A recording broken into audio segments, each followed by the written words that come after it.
له وليا مرشدا أشهد أن لا إله إلا الله وحده لا شريك له وأشهد أن محمدا عبده ورسوله وصلى الله عليه وعلى آله وأصحابه ومن تبعهم بإحسان إلى يوم يقوم الناس لرب العالمين.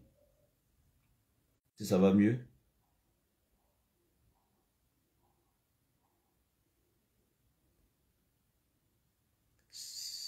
Salam alaikum à tous, j'espère que vous allez bien par la grâce d'Allah. Désolé, comme je l'ai dit, je suis au village et ici le réseau n'est vraiment...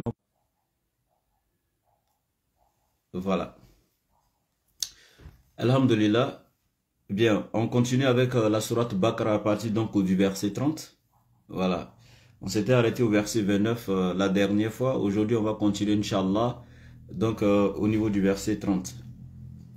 بعد أعوذ بالله من الشيطان الرجيم بسم الله الرحمن الرحيم وإذ قال ربك للملائكة إني جاعل في الأرض خليفة. Donc il dit ici وإذ قال ربك. Il dit lorsque ton Seigneur dit للملائكة aux anges Inni ja'ilun fil ardi. Je vais établir ou instituer sur la terre khalifa. Donc un khalif, un lieutenant, un représentant.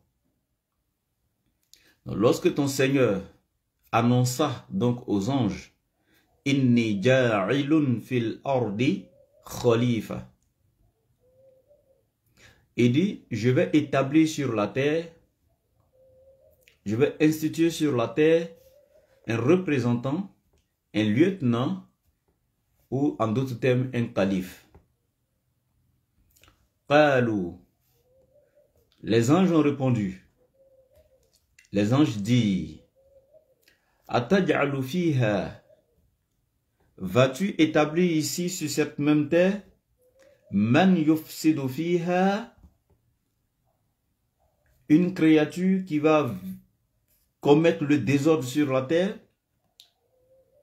qui va transgresser sur la terre, qui va commettre le péché sur la terre, man yufsidu fiha wa yasfiku dima'a, qui va verser le sang sur la terre, wa nahnu nusabbihu bihamdika, alors que nous les anges, nous sommes déjà là à célébrer ta gloire et ta louange. Nous sommes déjà là à célébrer ta gloire et ta louange. Et il dit wa nuqaddisu laka, et à célébrer ta sainteté. Wa nuqaddisu laka. Qala, Allah il répond en disant ceci aux anges. Inni a'lamu, moi Allah je sais, ma la ta'lamouna, ce que vous ne savez pas. Donc ici, quand nous regardons donc ce verset, lorsque Allah donc il a voulu créer Adam alayhi salam, qui est donc le père de l'humanité, le premier être humain, Allah a dit comme ça aux anges qu'il serait appelé calife. En d'autres termes, un lieutenant, un vicaire, un représentant sur la terre. Donc, ce calife est celui qui devait donc mettre de l'ordre sur la terre, selon la définition du mot. Être sur la terre comme un juge, être sur la terre pour obéir à Allah, pour se soumettre à la volonté d'Allah, pour exécuter donc exactement ce que Allah lui demanderait, etc. Donc une créature qui viendrait donc naturellement sur la terre pour servir Allah. Donc en étant le représentant donc d'Allah subhanahu wa ta'ala sur la terre. C'est pourquoi après avoir établi l'être humain sur la terre, Allah dit walaqad harful tahqiq karramna bani Adam. Et dit certes, point de doute en cela, nous avons honoré le fils d'Adam. Donc c'est un honneur grandiose. Allah a honoré l'être humain plus que toutes les autres créatures qui sont ici sur cette terre. Karramna bani Adam.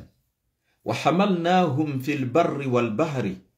Wa fadalnahum ala kathirin mimma khalaqna. Donc il a honoré l'être humain sur la terre, ça fait un. Deuxièmement, il a élevé l'être humain. Allah, il prend l'être humain entre le ciel et la terre. Nous voyageons, regardez, dans les airs, dans les avions, etc. Nous allons partout, par la permission d'Allah, qui nous a donné cette connaissance pour que nous puissions fabriquer donc ces avions-là. Hein? Allah, il dit que c'est lui qui a donné la connaissance à l'être humain. Iqra bismi rabbika allazi khalaqa. Khalaqal insana min alaq. Iqra wa rabbukal akram. Allazi allama bil qalami. Allama al insana ma lam ya'lam. C'est lui qui a enseigné à l'être humain ce qu'il ne savait pas.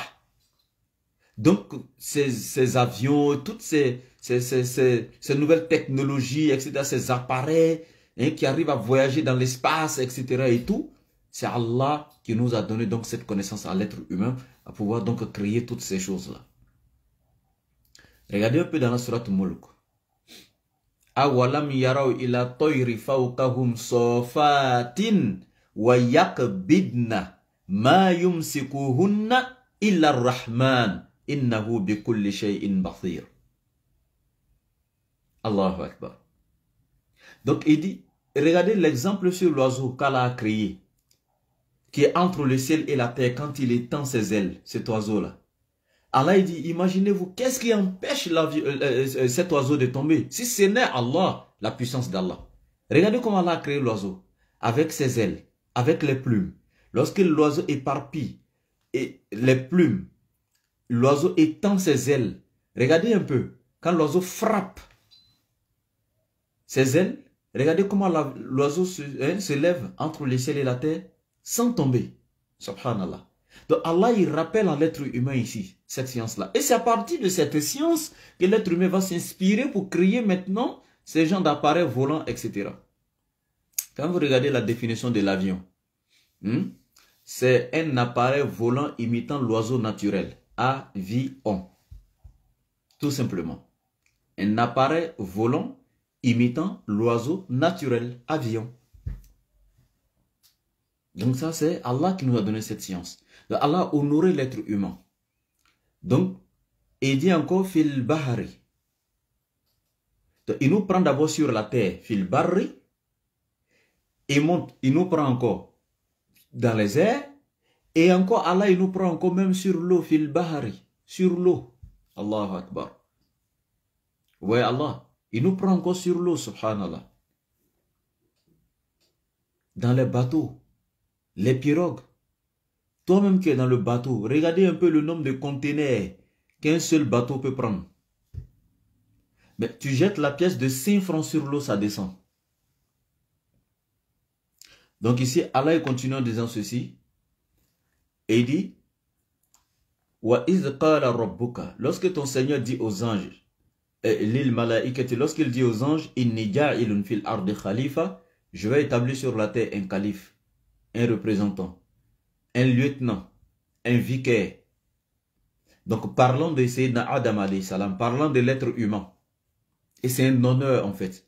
Parce qu'avant la création de l'être humain, Allah annonce l'être humain aux créatures célestes. Subhanallah. Il annonce la création de l'être humain aux créatures célestes déjà. C'est déjà un honneur pour l'être humain. Et Allah continue, et les anges vont lui dire, oh Seigneur, vas-tu donc établir sur la terre, comme tu l'as dit, créer et mettre sur la terre une créature donc qui va commettre le désordre? Les anges maintenant disent ça à Allah. Donc il fera que des dégâts en fait. Il commettra que des péchés en fait. Mais les anges ne sont pas en train de contredire Allah dans ce qu'il dit. Parce que la ya'souna Allah ma amarahum wa yaf'aluna ma yu'marun. Les anges ne font que ce que Allah donc leur a recommandé. Ils ne désobéissent à Allah en rien en fait. Donc, quand les anges disent à Allah, ah, vas-tu établir sur la terre une créature qui va donc semer le désordre, hein, donc commettre des dégâts, des péchés, etc. Quand les anges disent cela à Allah subhanahu wa ta'ala, ils ne sont pas en train de désobéir à Allah. Mais les anges ici, donc, ont demandé la permission à Allah, donc, de pouvoir établir ce qu'ils, de pouvoir exposer ce qu'ils pensent. Les anges ont juste dit ce qu'ils savaient, ce qu'ils pensaient. Loin d'une désobéissance, donc, à la volonté d'Allah. Donc, ils ont tout simplement dit ça. Mais qu'est-ce qui a poussé les anges à dire ça? Selon certains savants. Parce qu'avant la création de l'être humain, il y a eu des créatures qui ont vécu sur la terre ici. Et il y a eu les djinns, par exemple, qui ont vécu 2000 ans avant la création donc de l'être humain. Il y a eu les djinns, je répète, les djinns qui ont vécu plus de 2000 ans avant la création donc de l'être humain sur la terre. Donc, lorsque ces djinns étaient sur la terre, ils n'ont commis que le désordre, les dégâts, le péché, la transgression, ils ont versé le sang, etc. Donc, le polythéisme, ils n'ont commis que péché sur péché. Au point où Allah subhanahu wa ta'ala allait envoyer contre eux donc un collège d'anges accompagné par Azayaïl, qui était donc l'un des leurs. Et donc Allah a envoyé donc cette troupe-là pour les détruire, les chasser, les châtier, etc. Certains sont allés donc se cacher dans des îles, etc. et autres. Et donc, les anges ayant vécu ça, ayant vu donc le comportement des premières créatures qui étaient sur cette terre, donc qui étaient les djinns, se sont dit automatiquement, si Allah établissait donc sur la terre une autre créature, une autre espèce de créature, donc qui sont rien d'autre que les, comment dirais-je, donc l'être humain, il allait également imiter donc les créatures qui ont précédé, donc qui sont ces djinns-là, il allait commettre les mêmes péchés que ces djinns-là. C'est comment les anges ont compris la chose. Et Allah maintenant il va répondre à ces anges pour dire Inni a'lamu ma la ta'lamun. Moi Allah je sais ce que vous les anges vous ne savez pas. Et qu'est-ce que cela sous-entend? Parce que déjà la pensée des anges est erronée. Puisque même s'il y aurait des êtres humains qui allaient désobéir, mais les mécréants ne sont pas au-dessus des croyants. Les mécréants ne sont pas comparables aux croyants. Donc Allah, il sait dans sa science, dans son omniscience, Allah il sait qu'il y aura des prophètes qui vont sortir d'Adam. Il y aura des messagers qui vont sortir d'Adam. Il y aura des grands walis ou des amis, des rapprochés d'Allah qui vont sortir donc d'Adam. Des pieux qui sortiront donc d'Adam, etc., etc. Des grands savants, etc., etc. Des soumis. Donc, toutes ces personnes-là qui sortiront d'Adam, les anges n'ont aucune connaissance de cela. Ça fait le premier point. Le deuxième point également, c'est que le croyant étant au-dessus du mécréant, même s'il y aurait des mécréants qui allaient sortir d'Adam, les prophètes même suffisent déjà pour honorer Allah. Parce que l'être humain étant une créature qui a eu le don du libre arbitre, son adoration est plus auprès d'Allah, plus élevée, plus valorisée auprès d'Allah par rapport à l'adoration des créatures qui n'ont pas le don du libre arbitre et qui sont créées que pour l'obéissance. Je prends l'exemple des anges. Les anges, là, ils adorent Allah. Mais quand un être humain décide de se conformer à la volonté d'Allah, se soumettre et adorer Allah, lui, ayant le don du libre arbitre, ayant la possibilité de pouvoir aller commettre l'adultère, la fornication, de pouvoir commettre le shirk, c'est-à-dire l'associationnisme, ajouter d'autres divinités à Allah dans l'adoration, etc., etc. L'être humain a la possibilité de faire tout ça quand il décide de laisser tomber tout ça et puis décide de se soumettre à la volonté d'Allah. Allah aime sa soumission, son adoration, que l'adoration des anges, parce que les anges, eux, n'ont pas la possibilité de désobéir en fait. Mais toi, tu avais la possibilité de désobéir, mais par amour et par crainte pour ton Seigneur, tu t'es détourné du péché pendant que tu voyais tes semblables en train de vivre dedans et tu t'es consacré car la soumission donc, et à l'adoration donc du tout miséricordieux. En ce moment, Allah aime donc naturellement toi, ton adoration, que même l'adoration des anges. Parce qu'ils n'ont pas la possibilité de les obéir. Donc du coup, il y a tout ça qui rentrait donc en ligne de compte. Et surtout qu'il y avait encore la meilleure de toutes les créatures qui devait sortir d'Adam, qui est Muhammad sallallahu alayhi wa sallam. La meilleure des créatures, meilleure que le ciel, meilleure que la terre et meilleure que tout ce qui renferme les deux. La meilleure des créatures, je pèse mes mots. Meilleur même que les anges, le prophète Muhammad sallallahu alayhi wa sallam. Donc naturellement, Allah dit aux anges, je sais ce que vous ne savez pas par rapport à cette créature Adam. Et c'est comme ça que Allah maintenant il va dire وَعَلَّمَ آدَمَ الْأَسْمَاءَ كُلَّهَا. C'est ainsi que Allah maintenant il va éprouver les anges à travers un petit examen.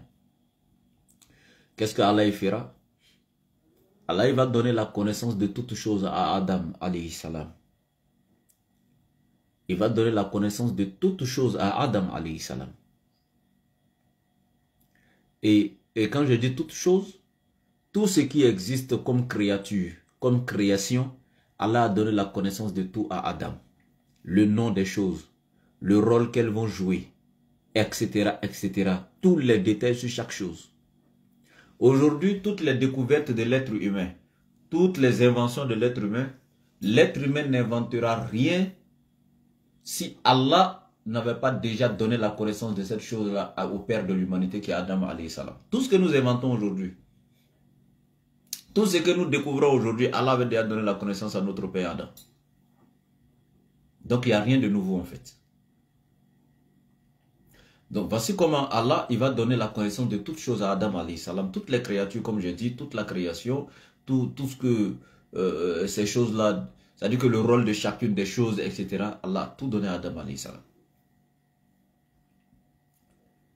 Et la création déjà d'Adam, sachez que lorsqu'Allah devait créer Adam alayhi salam, il a envoyé les anges à tour de rôle. C'est une histoire que vous avez naturellement apprise beaucoup de fois.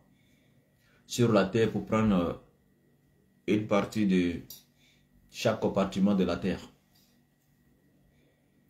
Et les anges qui venaient, chacun venait et la terre se mettait à se lamenter, etc. Donc plein de pitié pour elle, n'arrivait pas à la couper, à couper une partie d'elle, etc. Donc naturellement jusqu'à ce que ce soit l'ange, donc Azraïl, qui est appelé l'ange de la mort, Malakul Maut, qui à son tour, quand il est arrivé, il a dit à la terre que tu es une créature d'Allah et moi également, et je n'obéis qu'aux ordres de mon Seigneur.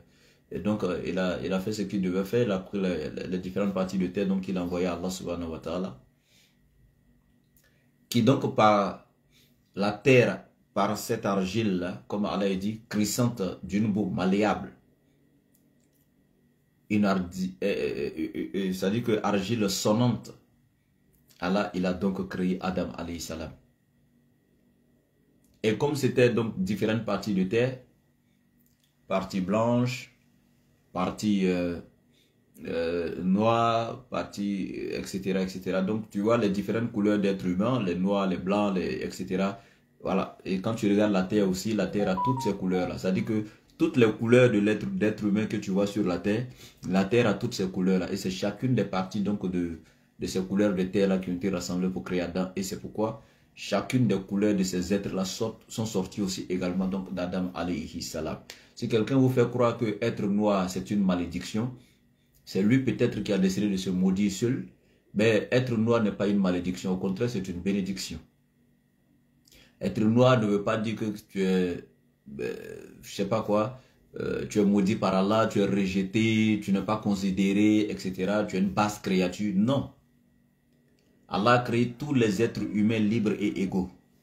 Et c'est un enseignement que le prophète Mohammed nous a enseigné depuis même avant les années 1900 où à Genève, les gens pour la première fois, ils vont donc établir les droits des êtres humains à la naissance en plaçant les êtres humains libres et égaux à la naissance, etc. Mais avant cela, la Déclaration universelle des droits de l'homme à Genève, le prophète depuis les années 609 à 610 nous avait déjà enseigné cela. Il trouvait les gens faire l'esclavage, etc. Et il a dit, pourquoi les créatures qu'Allah a créées libres, vous en faites des esclaves?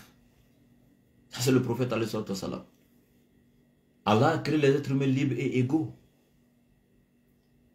Donc, pour vous dire tout simplement,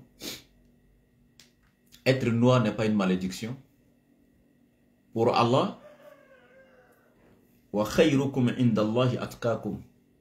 le meilleur d'entre vous est celui qui craint Allah le plus.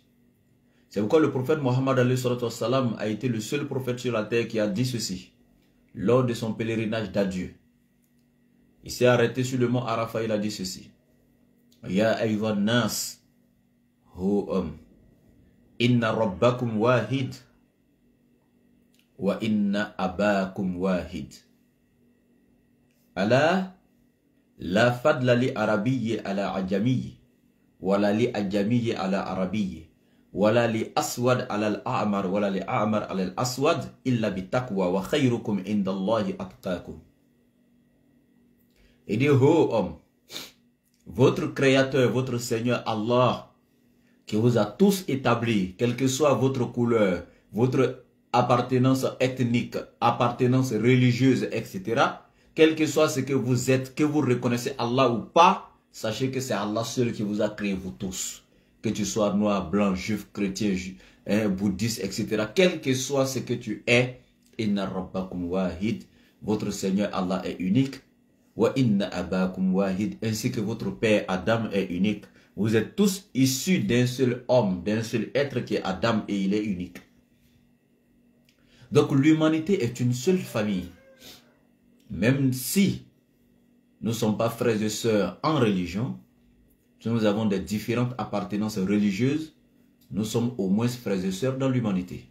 Nous descendons tous d'un seul être qui est Adam. Et il dit, l'arabe ne sera jamais supérieur à un non-arabe, ni un non-arabe supérieur à un arabe. Un blanc ne sera pas supérieur à un noir, ni un noir supérieur à un blanc que par la piété.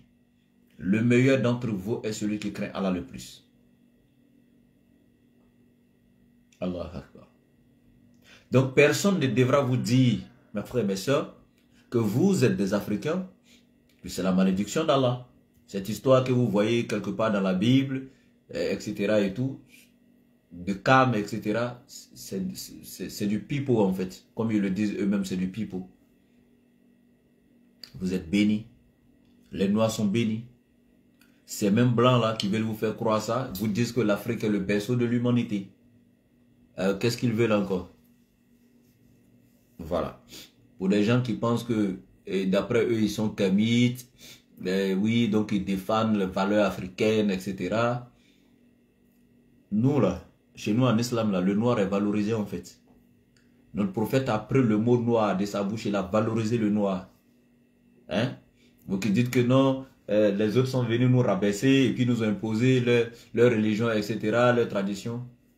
Allez-y apprendre l'islam. Les vraies valeurs morales et spirituelles de l'islam, allez-y apprendre. Vous comprendrez. Notre prophète nous a valorisés. Vous ne saviez même pas ça. Regardez autour de lui. Il avait ses frères. Il avait ses parents arabes. Et ses apôtres. Ses disciples, si je peux le dire comme ça. Les Abu Bakr Siddiq, les Oumar, qui étaient des arabes. Les Ali, qui était son propre frère. Ben, il a laissé tout cela. Et le premier muezzin qu'il a choisi, le premier être à monter sur la Kaaba, appeler la prière, faire l'azan, c'est un Africain noir. Bilal.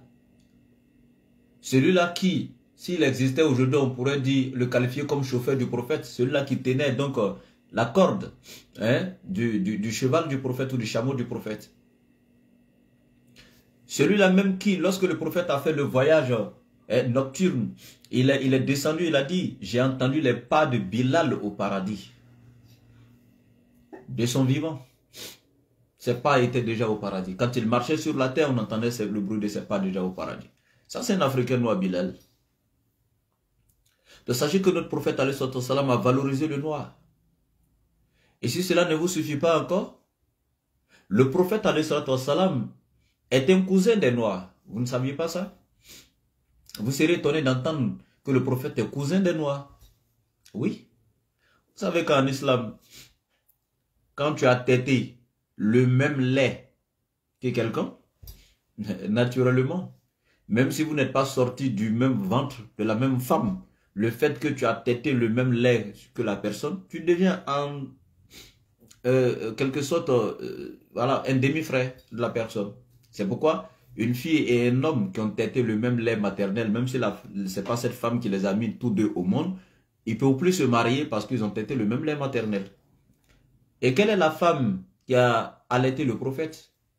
Alimatou. Alimatou qui a allaité le prophète, elle était africaine. Et quand le prophète a tété le lait d'une africaine, c'est notre frère, c'est notre cousin. Naturellement, le prophète a tété le lait, il a été allaité par une africaine. Donc le prophète devient frère des Africains. Il devient cousin des Africains naturellement. Donc notre prophète, alayhi salam, il nous a honorés. Et encore sa grand-mère pour montrer l'universalisme même de sa mission. Allah même déjà depuis à partir de sa grand-mère, Allah l'a tiré de qui? D'Ismaël. Mais Ismaël avait pour mère qui? Agir. Agir qui était qui? Une africaine noire.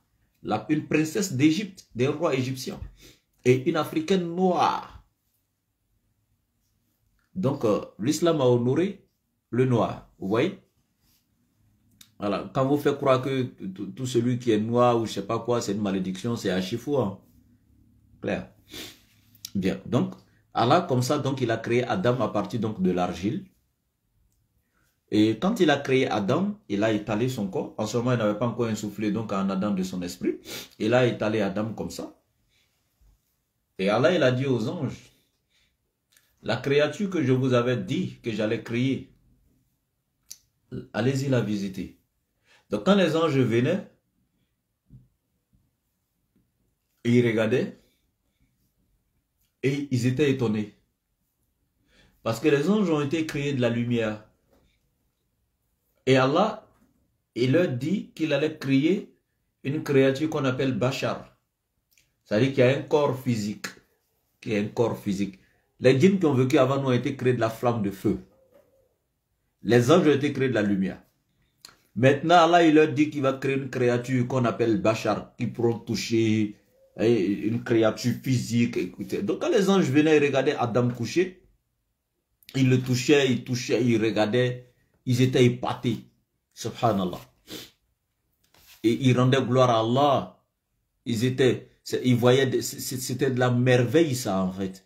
Et ils regardent l'argile, la terre, une poussière, mais à partir d'elle, Allah a créé un être. Et qui a des organes différents. Regardez les cheveux, c'est sorti de la même terre. Mais les cheveux sont différents de l'œil, qui est sorti de la même terre. L'œil est différent des dents, qui sont sortis de la même terre. Les dents sont différentes du sang, sorti de la même terre. Le sang est différent. C'est-à-dire que regardez chaque organe, chaque partie de l'être humain, l'une est différente de l'autre, mais tout est sorti de la même terre, subhanallah. Et les anges rendaient gloire à Allah, excepté une seule créature que vous connaissez bien, qui est Iblis. Mais en ce moment, il n'était pas encore Iblis. Il n'avait pas encore désobéi. Il n'était pas encore Shaitan. Mais déjà,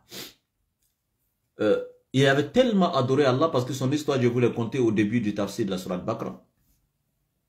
Son histoire, dans son histoire, je vous avais dit, pour ceux qui ont suivi, parce que les tafsirs sont très importants, et je vous le dis, mes frères.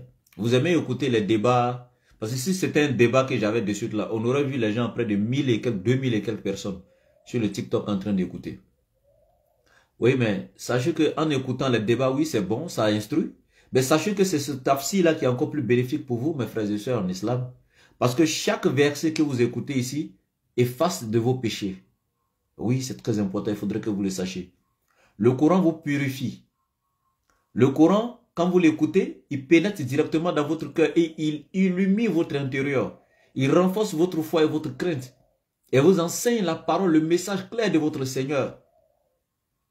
Et écoutez ça Allah aime plus ça que ces débats que vous écoutez.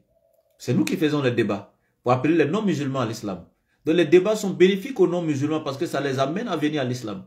Mais vous qui êtes déjà musulmans, vous devez écouter le message, la parole d'Allah subhanahu wa ta'ala. Parce que vous, peut-être qu'il y a certains parmi vous qui ne peuvent même pas lire le Coran correctement. À plus forte raison connaître le sens de ces versets. Mais vous avez l'occasion à travers cette tafsir, non seulement écouter la lecture d'abord en arabe, parce que les versets sont lus en arabe, et ça déjà, le fait d'écouter le Coran comme ça efface tes péchés, ça te met des bonnes actions, et écouter encore le sens de la parole d'Allah. Donc ça, c'est très important en fait. Si vous voulez vraiment faire pardonner vos péchés, faites tomber vos péchés comme l'eau qui tombe du ciel, c'est dans ces occasions-là. Si vous voulez vous instruire spirituellement, vous éduquer spirituellement, faire accroître votre foi, connaître davantage votre religion et votre Seigneur, c'est à travers donc ces séances de tafsir du Coran.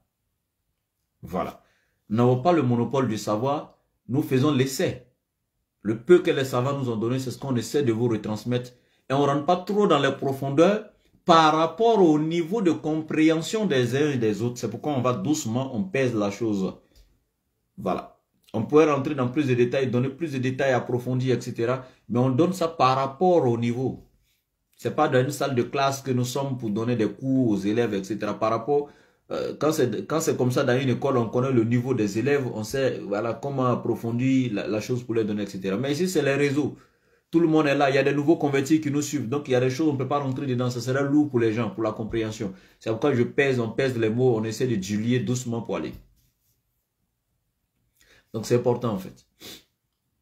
Donc, naturellement, cette créature-là, qui est Iblis, lui, il a tellement adoré Allah, que Allah l'a élevé donc au ciel et lui a donné l'apparence ou l'allure d'un ange et il l'a placé parmi les anges. Mais naturellement, il n'est pas un ange. Sa nature, il est djinn. Lui, il est un djinn selon la sourate 7. On va y arriver, la sourate Araf. Il est un djinn. Et Allah l'a placé parmi les anges, il lui a donné l'allure d'un ange. Donc pendant que les véritables anges là, de nature angélique là, regardaient donc la créature là, Bachar, ce corps là, ils touchaient, ils regardaient, ils partaient, ils étaient touchés. Mais lui à son tour, quand il venait, il regardait, il faisait des scènes de jalousie en fait. Il persiflait, il se disait au fond intérieur à lui, cette créature là pense qu'elle va venir prendre ma place quoi. Jamais. C'est moi que Allah a aimé depuis la terre, il m'a élevé dans le ciel ici, il m'a même placé au-dessus des anges, etc. Et aujourd'hui, il crée une autre créature. C'est cette créature-là qui va prendre ma place, jamais de la vie. Hein. Ouais. Les scènes de jalousie là n'ont pas commencé maintenant. Voici où Shaitan a commencé la jalousie. Alors qu'Allah ne lui avait pas encore insufflé même de son esprit. Donc du coup, après tout ça maintenant, Allah il va insuffler de son esprit à Adam alayhi salam. Et ça fait partie donc des grâces et des honneurs qu'Allah a fait à Adam qu'il n'a pas fait aux autres créatures en fait. Ni même aux anges, etc. Et il y a eu 4 choses qu'Allah a fait pour Adam qu'il n'a pas fait pour les autres créatures. La première des choses, c'est qu'Allah a créé Adam de ses mains, de ses propres mains à lui. Oui, c'est écrit comme ça dans le Coran. Et quand il dit ça à des gens, ils disent, ah oui, comment Allah il peut avoir des mains? Toi, tu imagines les mains d'Allah comme toi, tes mains? Non, mon frère. Allah n'a pas de mains comme toi. Et quand il dit ses mains, personne ne connaît sa nature. Mais Allah, il te parle pour que tu puisses comprendre en fait. Pour que tu puisses savoir à quel niveau il a honoré Adam alayhi salam. À quel point il a honoré. Donc quand il dit, je l'ai créé de mes propres mains. En fait, Allah, il parle avec toi qui résonne. Pour que tu saches que les autres créatures là, il a seulement dit kun, fayakun. Comme ça, soyez, ils ont été. Mais ce n'est pas le cas d'Adam. Dans le cadre d'Adam, il a apporté plus d'attention, plus. C'est-à-dire qu'il a honoré dans sa création. Maintenant, si Allah a des mains, sache que tu ne peux pas imaginer les mains d'Allah en fait. Parce que pour imaginer ses mains, il faut connaître sa nature. Tu ne connais pas sa nature, donc tu ne peux pas imaginer ses mains. C'est comme Allah, il dit, il voit. Mais tu ne peux pas imaginer ses yeux. Mais oui, il voit. Et quand il voit, avec quoi il voit? Et toi, tu ne peux pas imaginer ses yeux parce que tu ne connais pas sa nature. Allah, il entend. Oui. Mais est-ce que les oreilles d'Allah sont tes oreilles? Non. Est-ce que tu connais la nature d'Allah. Non, donc tu ne peux pas imaginer ses oreilles. Laisse les shay'un. Allah ressemble à rien en fait. Donc c'est lui seul qui sait comment est-ce qu'il est. Donc Allah il te dit qu'il a honoré Adam le crayon de ses propres mains. Ça fait un. Deuxièmement, il a donné la connaissance de toutes choses à Adam alayhi salam. Toutes les créatures et la création, le nom de chaque créature, quel est le rôle, etc. Et tous les détails, les connaissances entourant cette chose, Allah a tout donné à Adam alayhi salam. Ça fait le deuxième grand bienfait qu'Allah a fait à Adam qui n'a pas fait aux autres créatures. Troisièmement, Allah lui a insufflé de son esprit à lui. La sourate 32 Sajidat nous dit cela. Et quand je regarde mes frères chrétiens souvent, qui divinisent Nabi Isa alayhi salam sous prétexte que Allah dit qu'il a mis de son esprit en Isa alayhi salam. Que comme il a insufflé son propre esprit, c'est son esprit qu'il a envoyé pour couvrir Marie et puis elle est tombée enceinte, etc. Donc comme c'est l'esprit de Dieu qui est rentré en Isa, donc c'est ce qui fait qu'Isa devient Dieu. Mais concernant Adam, nous les musulmans, Allah il dit dans le Coran que je lui ai insufflé de mon esprit également. Donc nous on n'a jamais dit que l'esprit de Dieu étant venu en Adam, c'est ce qui fait d'Adam Dieu. Pourquoi vous faites ça? Le deux ici, là, ça définit une appartenance tout simplement de son esprit. Ça appartient à Dieu, l'esprit. Même l'esprit qui est en toi, c'est l'esprit de Dieu. Parce que ça désigne l'appartenance, c'est Dieu qui l'a mis en toi. Montre-moi où l'être humain a fabriqué un esprit. Une âme. Personne, depuis la création. Qui? Les blancs, les savants, les scientifiques. Montre-moi qui a pu déjà fabriquer un esprit. Personne. Tout l'esprit qui est en chacun d'entre nous appartient à Dieu. C'est lui qui l'a créé. C'est à partir de quoi il a créé. C'est lui seul qui maîtrise sa chose. C'est lui qui nous fait vivre à travers ça. Donc le 2 ici démontre tout simplement l'appartenance à Dieu de cette chose. C'est Dieu seul qui connaît. Voilà. Donc naturellement, Allah il lui a essoufflé de son âme. De son esprit, disons. Donc ça fait troisième grand bienfait. Quatrième des choses, c'est ce que nous allons voir dessus. Voilà, il a demandé aux anges de se prosterner devant lui. Allah a demandé aux anges de se prosterner devant lui. Et les anges se sont prosternés donc devant Adam alayhi salam. Ces quatre choses, Allah n'a fait ça à aucune créature. Donc déjà, Iblis, quand il venait, il regardait Adam couché, il était déjà jaloux. Et comme je le dis, وَعَلَّمَ آدَمَ الْأَسْمَاءَ kullaha. Allah a donné donc naturellement la connaissance de toutes choses à Adam alayhi salam. Summa, après avoir donné à la connaissance, donc après avoir appris à Adam les noms et l'utilité, donc je sais pas, voilà, de toutes choses, summa aradahum ala al-malaika. Allah maintenant, il va donc faire comparaître les anges devant ces choses-là. Il va donc éprouver les anges en leur disant ceci. Faqala, il va dire, Anbi'uni bi asma'i ha'ula'i. Il va dire aux anges, Anbi'uni bi asma'i ha'ula'i. Il va dire aux anges, donnez-moi le nom et le rôle de chacune de ces choses-là. In kuntum sadiqin, si vous êtes réellement véridique, si vous êtes réellement sachant. Puisque quand Allah il a dit qu'il allait créer Adam, les anges ont parlé en disant ceci. Oh Allah, tu vas créer un être, tu vas créer une autre créature que tu vas mettre sur la terre, qui va s'aimer le désordre, la corruption, qui va verser le sang, qui va transgresser, etc. Allah il dit, mais je sais ce que vous ne savez pas. Donc maintenant il faut que Allah il démontre aux anges. C'est lui qui a le monopole du savoir, c'est lui qui sait ce que les anges ne savent pas. Mais pour démontrer cela, Allah ne s'est pas comparé aux anges. Allah se compare à rien, rien ne peut se comparer à Allah. Donc Allah, il va tout simplement créer Adam qui vient de naître, qui vient d'être créé là. C'est lui maintenant qui va montrer aux anges que vous n'êtes rien. Hein. C'est-à-dire qu'il crée une créature nette à l'instant T, et puis cette créature est plus sachant que les anges qui existent depuis. Regardez comment Allah est magnifique, subhanallah. Et regardez comment il montre aux anges sa grandeur.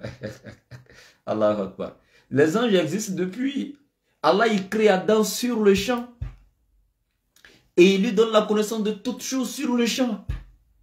Et les anges qui existent depuis, Allah, il place les choses devant eux. Il dit, donnez-moi l'utilité de chacune de ces choses. Présentez chacune de ces choses. Enseignez le rôle de chacune de ces choses. Donnez le nom de chacune de ces choses. Si réellement vous êtes savant, si vous êtes véridique, si vous savez réellement.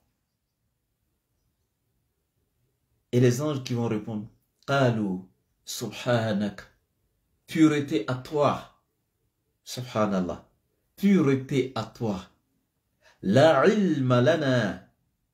Nous n'avons aucune connaissance, illa, sauf ma allamtana, celle que toi, Allah, tu nous as octroyée. Nous n'avons aucune connaissance si ce n'est celle que toi, Allah, tu nous as confiée. Nous n'avons aucune connaissance si ce n'est que celle que toi, Allah, tu nous as donnée, tu nous as accordée. Allah, nous ne savons pas le nom et le rôle de ces choses. Nous n'avons pas encore cette connaissance, tu ne nous as pas encore enseigné cela. Et nous n'avons aucune connaissance, c'est ce que tu nous as donné. Regardez la limite des anges. Regardez ce qu'Allah fait. Ce n'est pas Allah lui qui donne le nom de ces choses. Ce n'est pas Allah qui se compare à ces créatures. Allah a juste créé une créature qui vient d'être créée et qui va donner une connaissance parfaite aux anges, subhanallah. Et ils vont dire donc à Allah, Innaka antal alimul hakim. Tu es certes le sachant et le sage. Qala, Allah maintenant en ces termes va dire, Ya Adam, Ho Adam, Ambi'uhum. Alors, donne-leur l'enseignement. Ambi'uhum. Donne-leur la connaissance. Ambi'uhum. Donne-leur l'instruction. Bi asma'ihim. Du nom de toutes ces choses. Enseigne-leur toutes ces choses. Enseigne-leur les noms et le rôle de toutes ces choses, Allah. Adam. Allah dit à Adam, donne-leur ces connaissances. Enseigne-leur. Subhanallah. Falamma amba'ahum bi asma'ihim. Et lorsque Adam alayhi salam est fini de leur donner la connaissance de toutes ces choses, Allah maintenant, c'est lui qui vient maintenant se vanter, se glorifier. Allah Akbar. Regardez, lui il ne vient pas se comparer à eux en fait. Lui il crée une créature et il les met au défi. Et c'est cette créature-là qui les enseigne. Et quand cette créature finit de leur montrer leurs limites à ces anges-là, Allah lui maintenant il vient montrer sa puissance, sa royauté, sa grandeur, sa souveraineté, sa gloire, sa seigneurie. Et il va leur dire maintenant, Alam akul lakum, ne vous ai-je pas dit à vous les anges, Inni a'lamu ghayba samawati wal ard, que c'est moi Allah, je sais les secrets, c'est moi qui connais, moi Allah, c'est moi je connais les secrets des cieux et de la terre. C'est moi je sais ce qui est caché dans les cieux et sur la terre, subhanallah.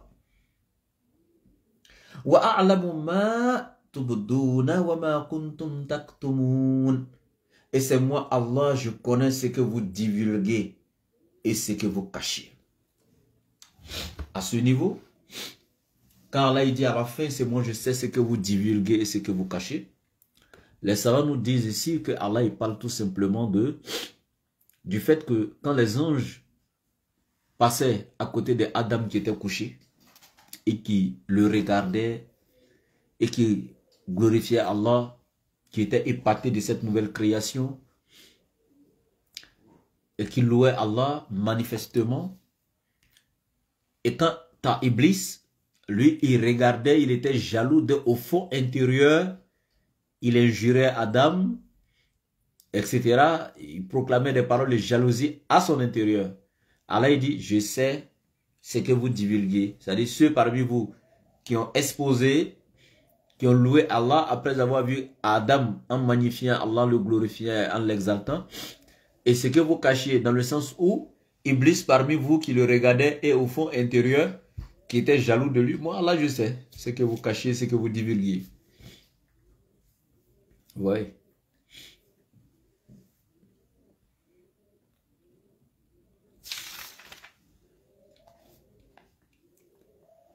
Et Allah il continue en disant, وَإِذْ قُلْنَا لِلْمَلَائِكَةِ اسْجُدُوا لِآدَمَ فسجدوا إلا إبليس أبى واستكبر وكان من الكافرين. Allah dit وَإِذْ قُلْنَا لِلْمَلَائِكَةِ. Et lorsque nous dîmes aux anges, le nom ici est le nom majestatif, ou en d'autres termes le pluriel de majesté et non le pluriel quantitatif. Ce n'est pas un pluriel de nombre ou de quantité, mais c'est un pluriel de majesté, c'est un nom majestatif. Allah dit وَقُلْنَا لِلْمَلَائِكَةِ. Et lorsque nous dîmes aux anges, isjudu li Adam, prosternez-vous devant Adam. Ici déjà cette prosternation n'est pas la prosternation de l'adoration. Parce qu'il y a des gens qui sont confus, mais oui, Allah, on dit en islam que la prosternation ne se prosterne que devant Allah. On ne peut pas se prosterner devant une créature. Mais pourquoi dans le Coran encore, Allah il dit que les anges se sont prosternés devant Adam? Déjà, la prosternation ici n'était pas une prosternation d'adoration. Ça fait un. Deuxièmement, oui, il est formellement et catégoriquement interdit à une créature de se prosterner devant une autre. C'est pourquoi le prophète alayhi salatu wa salam a dit si une créature pouvait se prosterner devant une autre, moi Mohammed alayhi salatu wa salam, j'aurais ordonné à la femme de se prosterner devant son mari à cause des droits que celui-là a sur celle-ci. Donc cela prouve qu'il n'y a pas de chance, il n'y a aucune ouverture, il n'y a pas vraiment de possibilité qu'une créature puisse se prosterner devant une autre. Mais sauf que dans ce cas ici d'Adam alayhi salam, c'est le propriétaire de la prosternation qui donne l'ordre aux anges de se prosterner, c'est lui qui autorise aux anges de se prosterner. Mais cette prosternation n'était pas une prosternation d'adoration. Elle renfermait deux choses. Soumission et honneur. Je répète. Cette prosternation renfermait deux choses. Soumission et honneur. La soumission dans cette prosternation appartenait à Allah. Et l'honneur dans cette prosternation était dédié à Adam. Donc c'était une prosternation pour honorer Adam et se soumettre à Allah. Parce que Allah donne l'ordre de prosternez-vous. Quand ils se prosternent, ils se soumettent à la volonté d'Allah ou à l'ordre d'Allah. Donc, la soumission ici revient à Allah. Et la deuxième des choses qui est l'honneur dans cette prosternation revient à Adam. C'était tout simplement pour honorer Adam qu'Allah a fait cela. Et donc, فَسَجَدَ الْمَلَائِكَةُ كُلُّهُمْ أَجْمَعِينَ. Allah dit, tous les anges en ce moment se sont prosternés. Quand Allah a donné l'ordre aux anges de se prosterner, tous les anges se sont prosternés. Fasajadu, et tous se sont prosternés. Ou en d'autres termes, fasajad al-malaikatu kulluhum ajma'in. Tous les anges se sont prosternés, sans exception. Cela prouve ici que Iblis n'est pas un ange. Parce que s'il était un ange, Allah ne peut pas dire tous les anges kulluhum ajma'in. Parce qu'en disant kulluhum ajma'in, ce qui veut dire qu'il n'y a pas eu un seul ange qui s'est rébellé. Ça montre que celui qui s'est rébellé n'était pas un ange. Parce que les anges, eux, ne désobéissent pas à Allah. S'il était un ange, il n'allait pas désobéir. Il se serait prosterné. Parce qu'Allah, il a dit, al-malaikatu makhluqatun min nurin. Ils ont été créés de la lumière. La ya'kuluna wa la yashrabuna wa la yanamuna wa hum ibadullahi muqrabun. Et ils ont été créés de lumière, ils ne mangent pas, ils ne boivent pas, ils ne dorment pas. Ce sont des créateurs honorés d'Allah.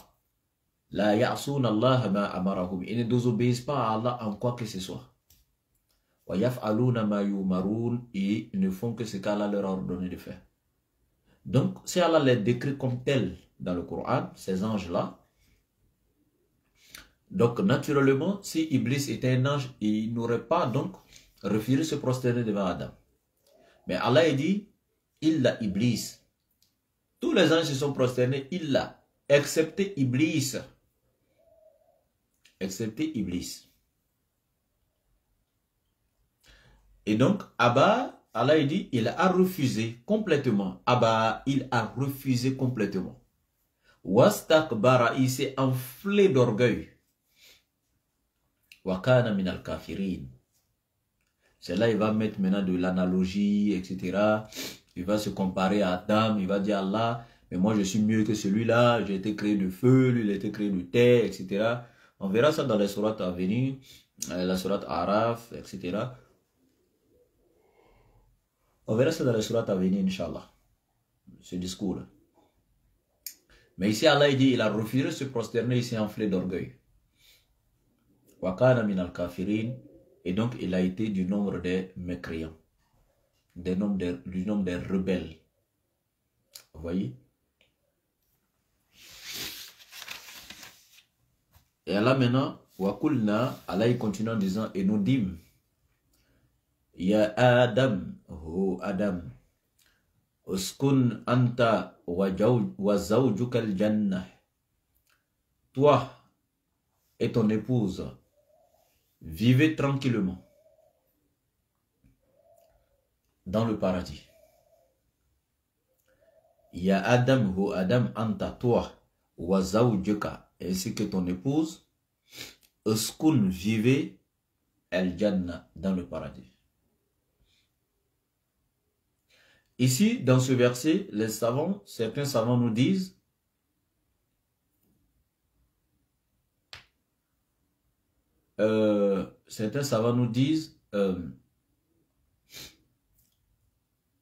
écoutez très bien, comme j'ai dit, j'essaie de diluer pour ne pas, donc, parce que tout le monde suit le tafsir, il y a des nouveaux, il y a des, donc j'essaie de diluer un peu. Mais ici, écoutez très bien. Quand il dit, ya Adam, ho Adam, iskun anta wa zawjuka al-jannah. Toi et ton épouse vivez au paradis. Il y a des savants qui vont dire, mais attends, il y a une version de l'histoire où on nous dit, c'est Adam seul qui est rentré au paradis. Et après être rentré au paradis, il a été frappé d'un profond sommeil. Et après son réveil, il a trouvé à côté de lui une épouse. Et quand il s'est levé, il a vu cette femme. Il était choqué. Il était étonné. Parce qu'il sait qu'il était seul. Mais après son sommeil, il se réveille, il y a quelqu'un à côté de lui. Mais c'est qui? Donc il lui a posé la question, toi tu es qui? Elle dit, je suis une femme. Il dit, ok. Mais toi, tu es ici pour faire quoi? Elle dit, je suis ici pour te donner la tranquillité. Être une aide pour toi. Un soutien indéfectible. Donc ici, nos mamans, ouais, le pourquoi vous avez été créé, non? Ça, c'est votre grand-mère qui est en train de dire ça. La mère de l'humanité. Ah ouais. Quand son mari s'est réveillé, bon, je ne sais pas si elle dit son papa et son mari, parce qu'elle est sortie d'Adam. Je prends le mari. Quand son mari s'est réveillé et puis il a vu sa femme, cette femme à côté de lui, il lui a demandé, qui es-tu? Elle dit, je suis une femme. Regardez ce qu'elle a dit. Je suis une femme. Donc déjà, soyez des femmes. Respectez-vous. Parce qu'une femme, ce n'est pas une prostituée. Une femme, parce que le mot femme, regardez même l'étymologie du mot femme, ça veut dire quoi?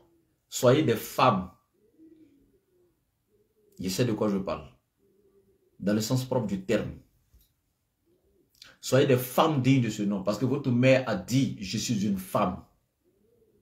Et une femme, c'est quoi? Elle a quel rôle à jouer près de son époux? Il lui a demandé, tu es une femme, tu es là pour faire quoi? Elle dit, pour te donner la tranquillité. Et c'est pourquoi dans la sourate 30, à partir du verset 21-22, Allah est clair. C'est lui qui a créé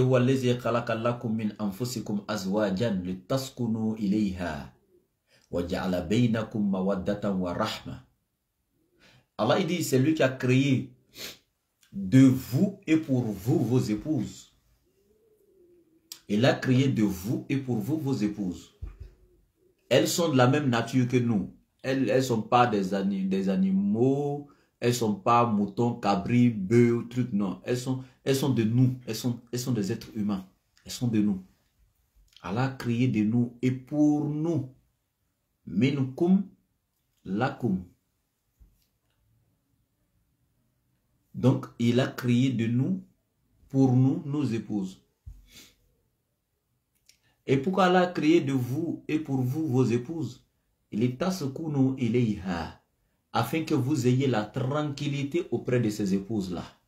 C'est le Coran qui le dit. Allah dit, afin que vous ayez la tranquillité. Il est tasukunu ilayha. Et nous, on se rend compte aujourd'hui, généralement, que c'est un général de guerre, nous on va prendre pour une déposer chez nous ici. Chaque matin, elle va décharger un fusil sur nous. Tant que cartouche de balle là n'est pas fini, elle va pas s'éteindre. C'est l'homme. On vous épouse, c'est pour avoir la tranquillité. Oh. C'est pas un camp militaire. Oh. On a décidé d'ouvrir chez nous à la maison. Oh. On n'est pas allé prendre le général de guerre pour venir ici chaque matin pour... C'est pas procureur ou bien juge que je suis allé prendre pour une mettre chez moi chaque matin pour me faire passer au tribunal. Et... C'est-à-dire que quand... Je sais de quoi je parle. Hein? Souvent même, quand elle rentre déjà mes pieds, elle te dit je veux te parler, c'est le tribunal qui est ouvert. Le jugement commence. Nos mamans, pardonnez-vous. On vous a marié, c'est pour avoir la tranquillité. C'est pour que vous soyez un soutien pour nous, en fait. S'il vous plaît. Pour que vous soyez un soutien pour nous. Pour qu'on puisse avoir la tranquillité auprès de vous. On ne veut pas la guerre. Les hommes sont des gros bébés. Jouez le rôle de maman, souvent, avec eux. Vous allez les adoucir. Et puis vous allez pouvoir faire d'eux ce que vous voulez. Mais quand vous venez avec la force, la violence, la justice, la guerre. C'est pas bon, ça détruit le foyer. Soyez ces femmes-là, dignes de ce nom. Je ne dis pas que vous n'êtes pas souvent lésés par des hommes. Et moi je l'ai toujours dit. Le mariage n'est pas fait pour n'importe qui. Le mariage est fait pour un homme responsable et non un homme fainéant, un homme irresponsable.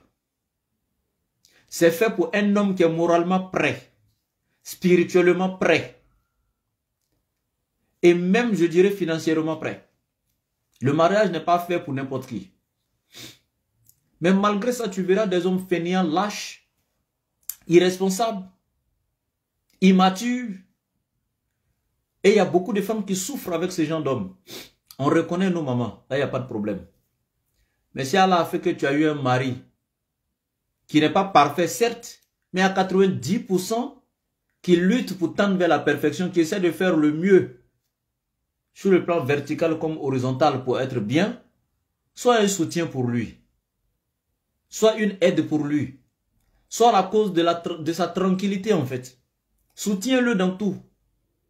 Quand nous voyons aujourd'hui malheureusement ces femmes-là, même pas parce que l'homme a commis un péché ou bien il a un mauvais comportement, juste parce que Allah a approuvé l'homme avec une situation financière, je sais pas quoi, l'homme, Allah l'a éprouvé en fait une situation financière dégradée, il n'a pas assez de moyens, etc. et tout.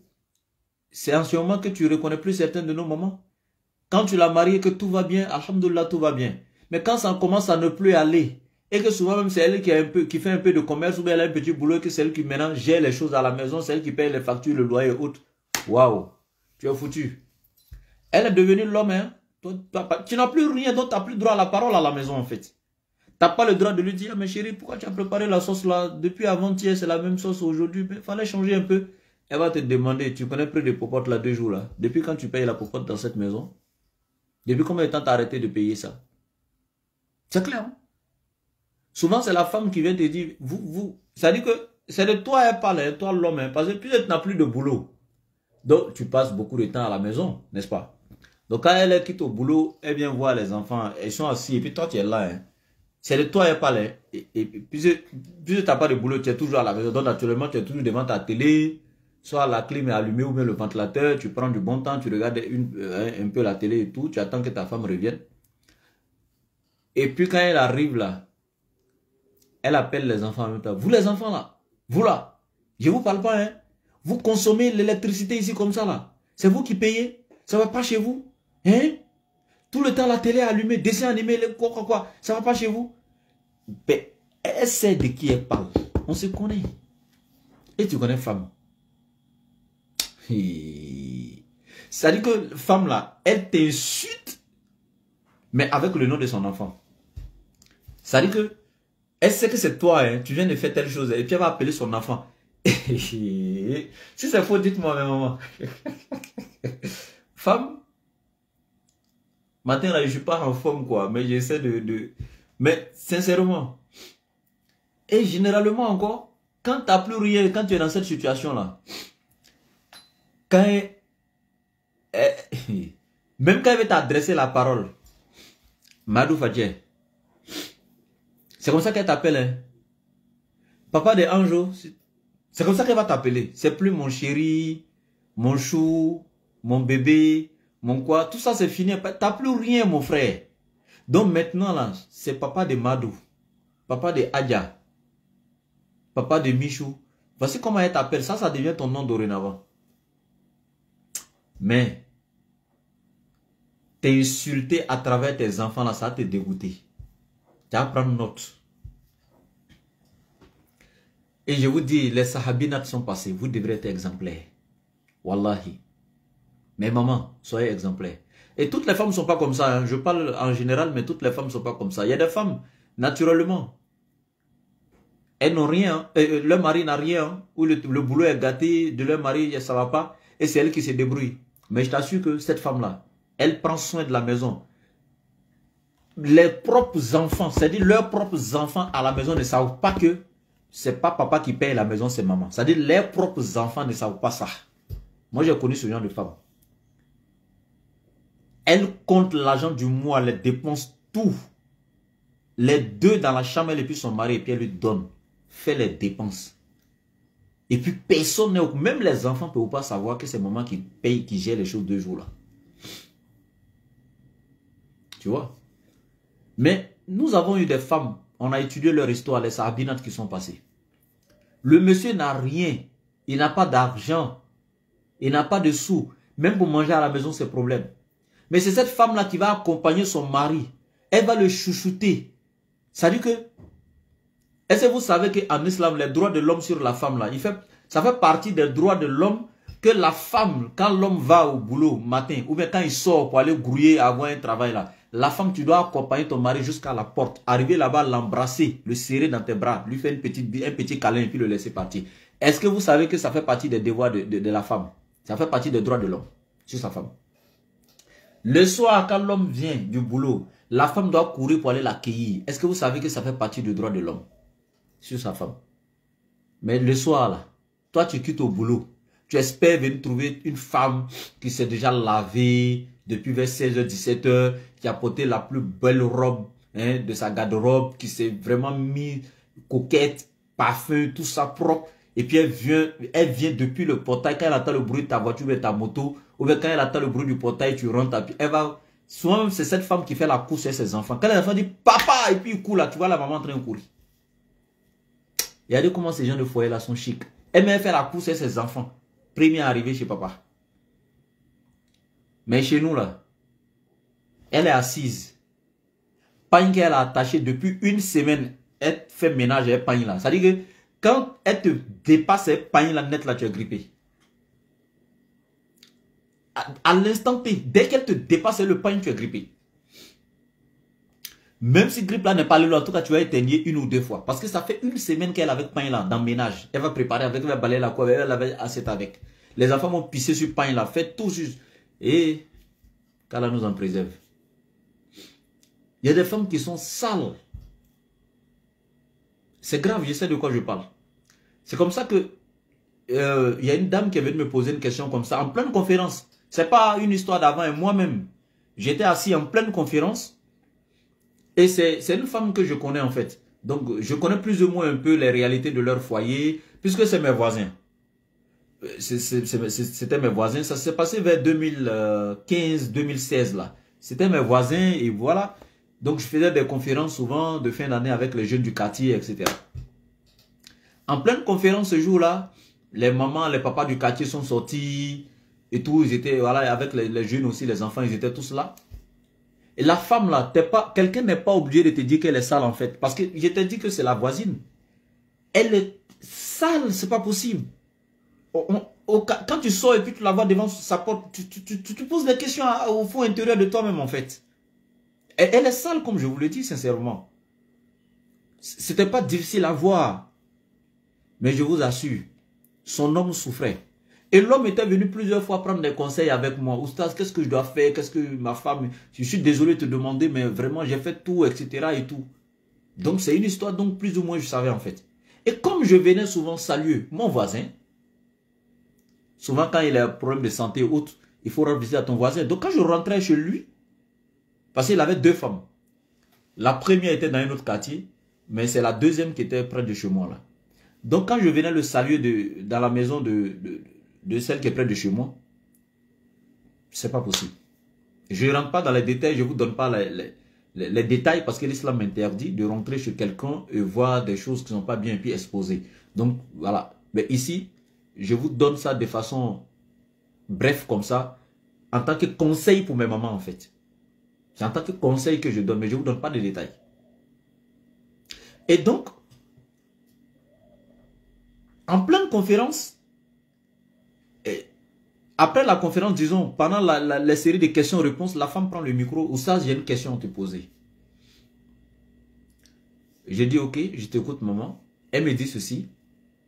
Quand un homme a deux femmes, et puis il n'est jamais dans la maison de l'autre, il est toujours chez l'autre, même quand c'est celle-là qui est en cuisine, ça dit que ce sont ses jours, mais elle est toujours chez l'autre. Il ne va jamais s'asseoir ici. Matin, même quand il se réveille, là, tu as dit, on le chasse avec un bois de la maison. Faou, il est déjà parti. Ce genre d'homme-là, il sera comment devant Dieu?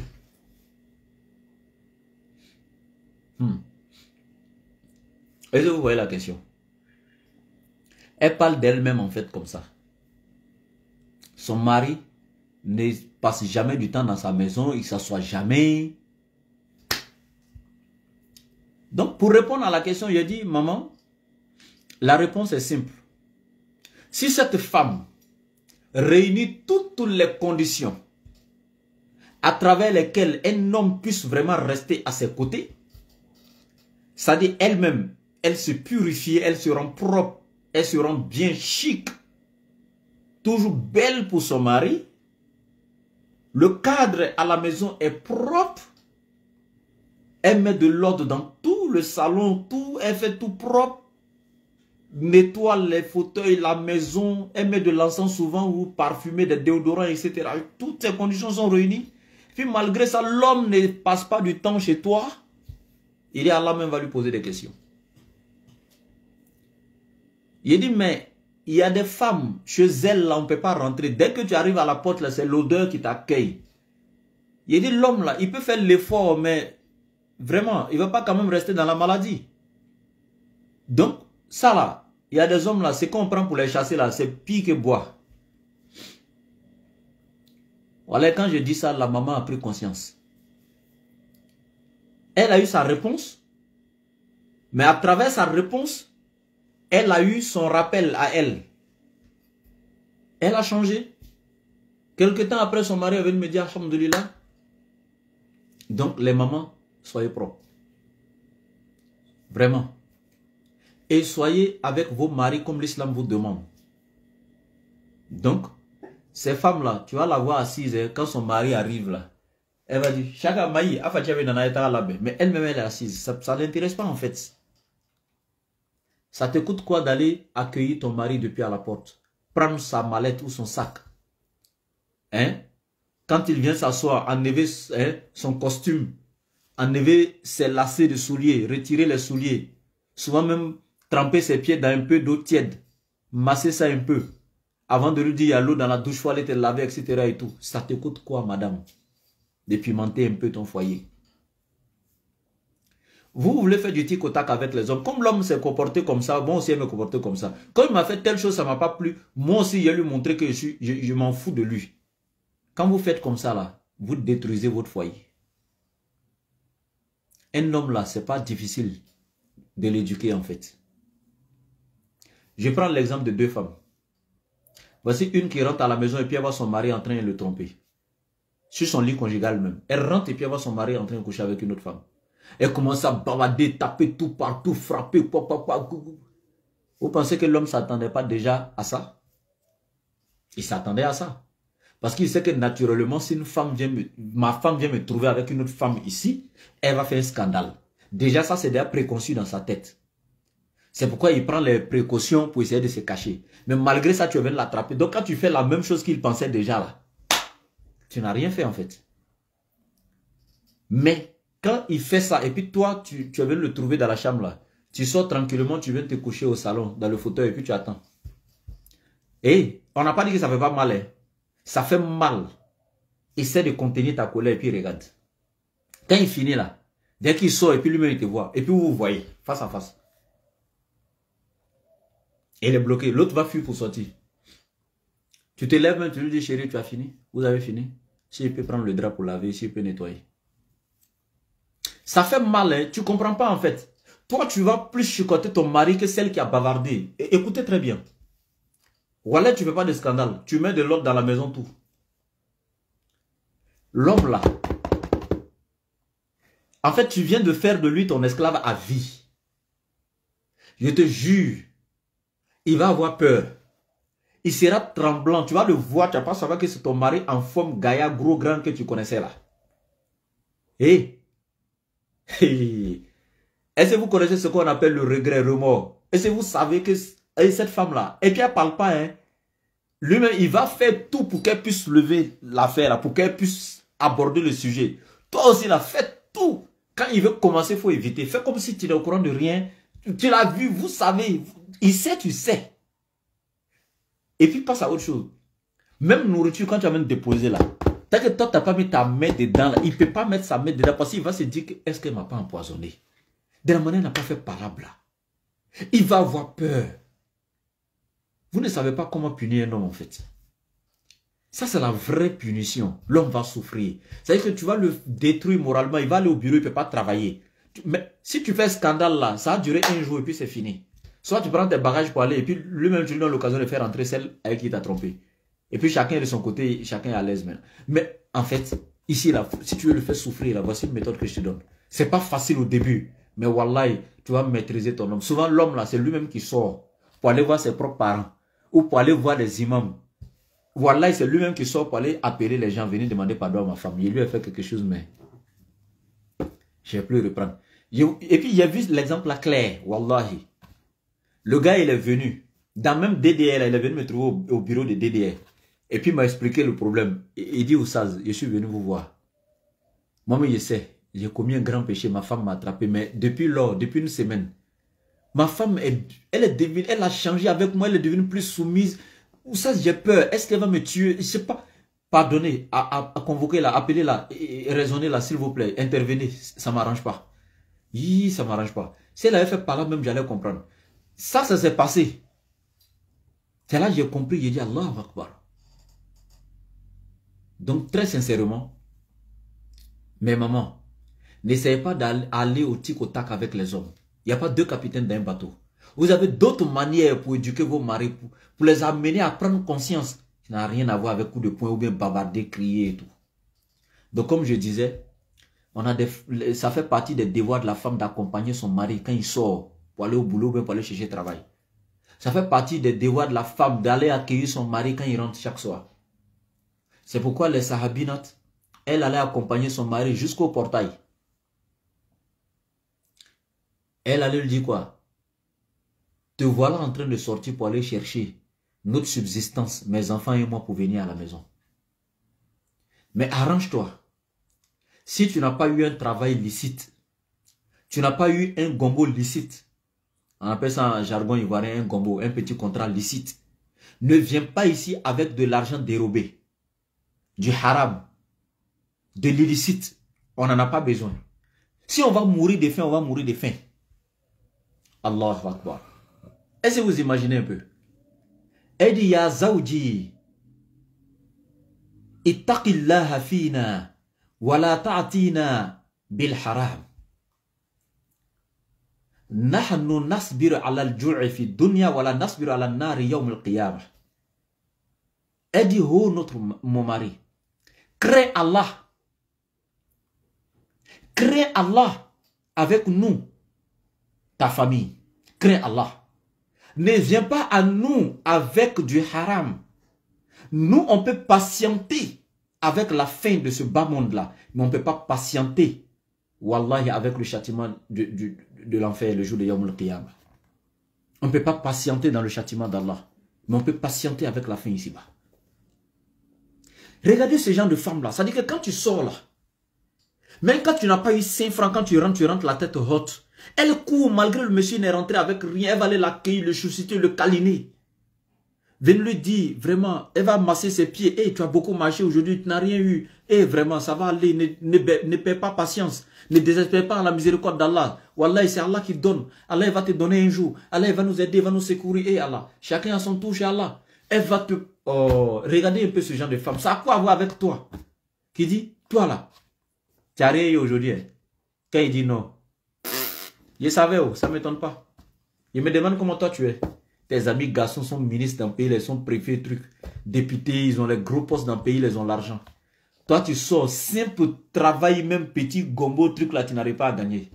Morpion. Faut dire que tu es allé assis quelque part, très bavarder inutilement avec des amis là-bas, ou que tu allais chercher travail. Quand tu te regardes.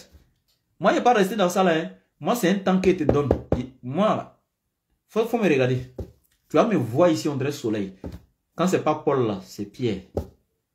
Wallah, c'est comme ça qu'elle te parle. Souvent, elle te dit, mais toi, je t'ai dit, hein, on a une cérémonie avec les femmes du quartier. Je t'ai dit qu'il y a un uniforme à payer. Ça fait 25 000. Je dois coudre. Mon argent, hein, si je n'ai pas eu mon argent dans 3 jours, si je n'ai pas eu mon argent, et puis elle ne te parle plus. Mon frère, tu vois le gars, il porte chaussures, il court, il sort. Et il n'a pas eu. Il est obligé de faire quoi? De voler. Il est obligé de faire quoi?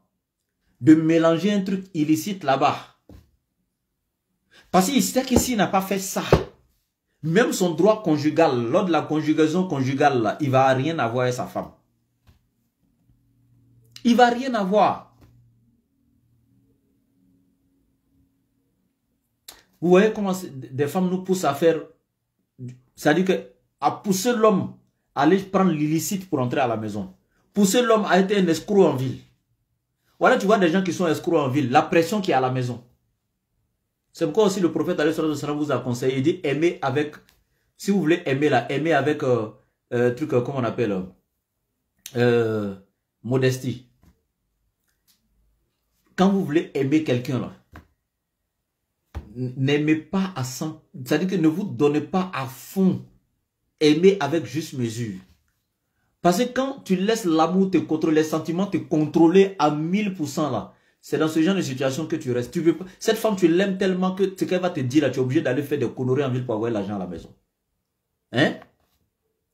Vous poussez les hommes à faire quoi, mes mamans? Comme ça là.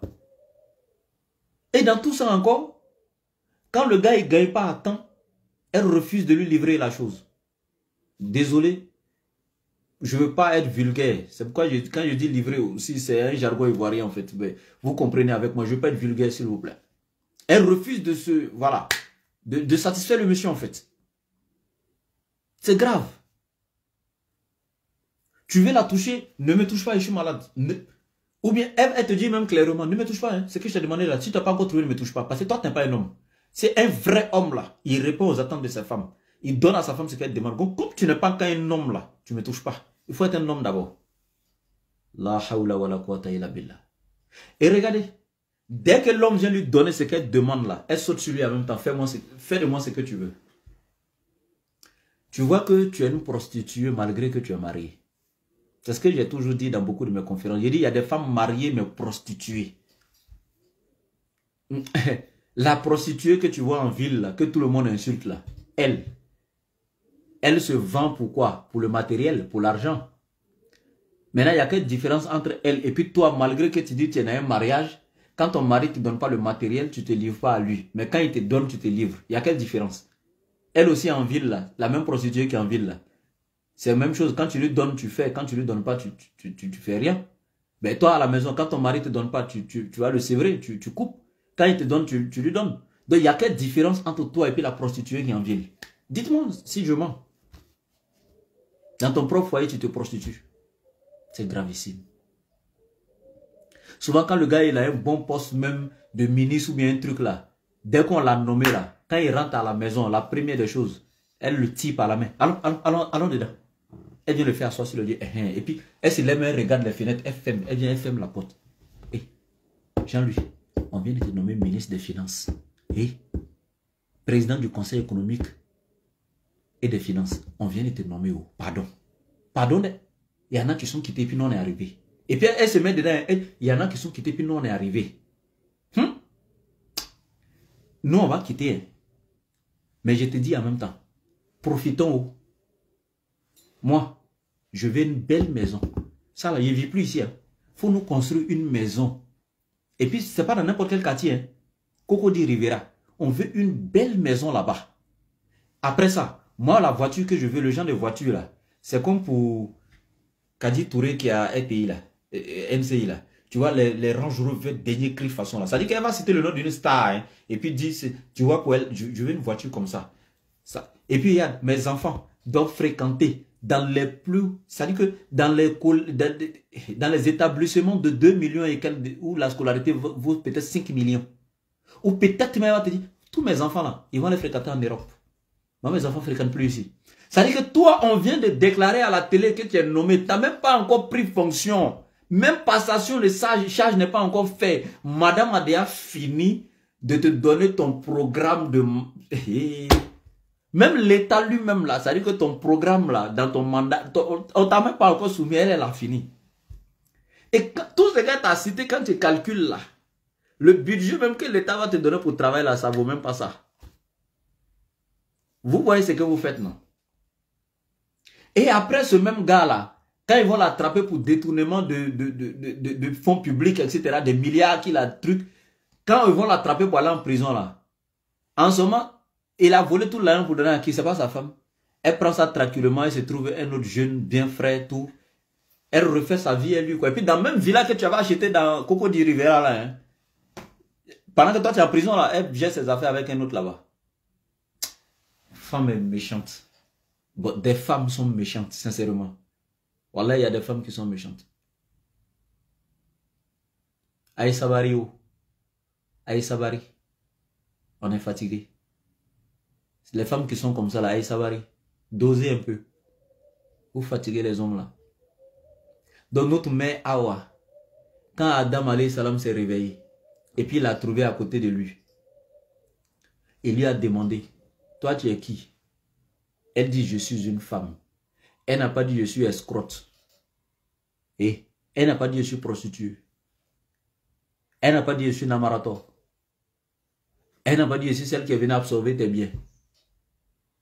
Elle vous comprenez, elle dit, je suis une femme. Donc soyez des femmes dignes de ce nom, s'il vous plaît. Elle n'a pas dit, je suis une manipulatrice. Elle n'a pas dit, je suis général de guerre dans ton foyer, je suis venu te juger, je suis procureur. Elle n'a pas dit, je suis venu ici pour que toi et moi, là, on se frappe chaque jour. Elle dit, je suis une femme. Et elle a demandé, mais femme là-haut, c'est quoi? C'est quoi une femme? Regardez, les deux, hein, parce qu'elle a répondu, je suis une femme. Adam demande maintenant la définition. C'est quoi? Femme là, c'est quoi? Tu es venu faire quoi? Tu es femme là, c'est pour faire quoi? Elle répond, c'est pour que tu puisses avoir la tranquillité auprès de moi. Donc, femme, quand toi, tu ne sais pas donner tranquillité à ton mari, là, tu n'es pas femme. Quand toi, ton rôle, c'est de chauffer son cœur. Lui, là, il avait déjà des soucis dans sa vie. Hein. Toi, tu penses qu'il t'a pris là, c'est pourquoi? Toi, tu deviens un problème de plus au lieu d'être une tranquillité pour le gars. Source de tranquillité pour le gars, toi, tu deviens un problème de plus.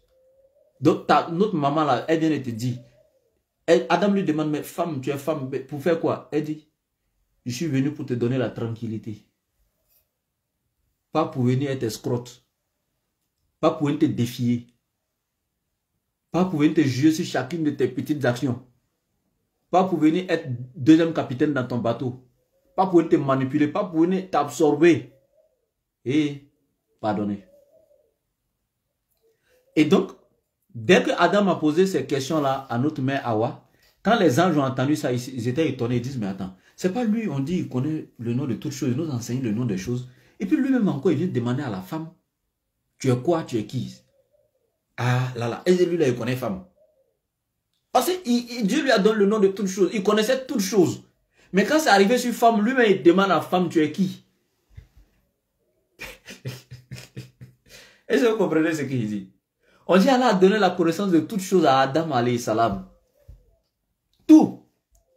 Mais sauf que, quand femme a été créée et puis on l'a mis à côté de lui là, Adam demande à la femme, tu es qui? Femme quoi. C'est pas facile. C'est pas facile de connaître femme. Il y a de quoi. Il y a de quoi qu'Adam puisse lui demander tu es qui. Et puis il veut plus de détails encore. Elle dit je suis femme. Il dit mais femme quoi? Pour faire quoi? Hein? Et les anges maintenant eux aussi vont venir tester Adam. Ils vont dire ah lui là on dit il connaît tout mais ici là il a demandé tu es qui à celle-là. Est-ce que lui là il connaît celle-là? Attends on lui demander. Et eux aussi demandent à Adam celle-là elle est qui? Adam dit elle est femme. Et les anges vont lui demander comment ça? Parce que lui il a utilisé le terme Hawa. On dit mais pourquoi elle s'appelle Hawa? Il dit parce qu'elle est issue d'un être vivant. Moi je suis vivant et de moi un être vivant, Dieu l'a fait sortir de moi. Et aussi j'aimerais dire ceci à mes mamans. Oui on dit la femme a été créée de la plus petite côte du côté gauche de l'homme. La plus petite côte du côté gauche de l'homme. Quand vous regardez un peu le squelette de l'être humain, vous pouvez aller taper sur Google partout, regarder un peu le schéma du squelette. Et le squelette là, regardez le côté gauche et regardez la plus petite côte d'en haut. Vous allez voir que la plus petite est la plus courbée. Et c'est la plus petite du côté gauche. Donc vous imaginez que c'est celle qui était juste au-dessus du cœur. Et la plus courbée. Donc elle était courbée, elle entourait juste le cœur. Donc c'est celle qui était juste au-dessus du cœur que Dieu a pris pour créer la femme. Donc quoi de plus normal, c'est elle qui doit donner la tranquillité, c'est elle qui protégeait le cœur. Ça veut dire que la plus petite côte qui était juste autour du cœur, qui protégeait le cœur, c'est elle que Dieu a pris pour créer la femme. Donc ton rôle est devenu de protéger ça là, pour nous, notre cœur. Tu dois mettre tranquillité là ici. Pardon.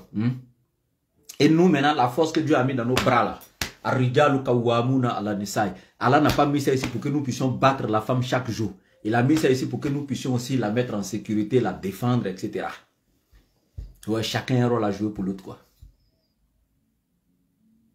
Voilà. Donc, voici un peu le premier avis des savants. Eux, ils disent que Ève a été créée quand Adam était déjà au paradis. Il est rentré seul au paradis et il dormait. Et puis Allah subhanahu wa ta'ala maintenant va, comment dirais-je, lui faire tomber dans un profond sommeil. Et puis dans ce sommeil maintenant, Allah maintenant va créer, donc sortir Ève des côtes d'Adam. Excusez une minute. Mon live était coupé. Donc voici un peu. Et le deuxième avis des savants, eux ils disent non. Selon le verset, Ève était déjà créée avant même que Adam ne rentre au paradis avec elle. Elle était déjà créée pendant qu'ils étaient encore tous dehors. Et pourquoi?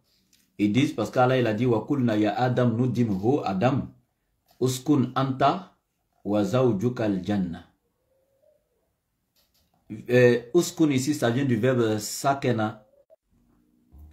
Donc ou bien peut-être des iniques du nombre des iniques. Voilà. Et ce paradis encore, il y a des savants qui disent que c'est pas le paradis céleste. Voilà, un lieu de jouissance éphémère, donc un lieu de jouissance juste pour un temps. Donc voici un peu, voilà. Mais sauf que ceux qui disent que ce n'est pas le paradis céleste, eux ils disent, mais quand Allah dit fa'azalahu ma shaytanu anha. Désolé aussi, voilà, faites doigt pour moi, ne me jugez pas, hein, j'ai trop parlé sur les mamans aujourd'hui, mais je vous promets, prochainement, il y a parlé sur les papas. Vous avez compris. Vous avez parlé de beaucoup de votre...